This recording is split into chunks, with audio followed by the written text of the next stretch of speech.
अस्सलाम वालेकुम दोस्तों, क्या हाल चाल है भाईजान। जीटीसी ओपन है और अभी मैंने वो दिया पार्सल सलाला के लिए।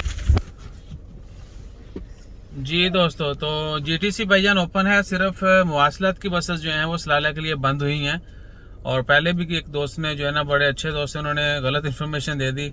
शायद वो मवासलात पे आए थे तो उनको इसलिए उन्होंने बोल दिया होगा कि 8 से 15 तक वो बंद है।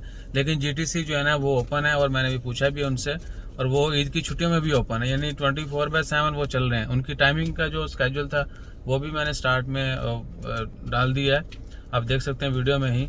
और हमारे चीकू देख ले, लड़ रहे हैं सीट पे बैठने के लिए। बेटा वो बच्चों के लिए होती है, बड़ों के लिए नहीं होती। अब वो देखो न ईसा कैसे बैठा है। ईसा बोलो अस्सलाम वालेकुम।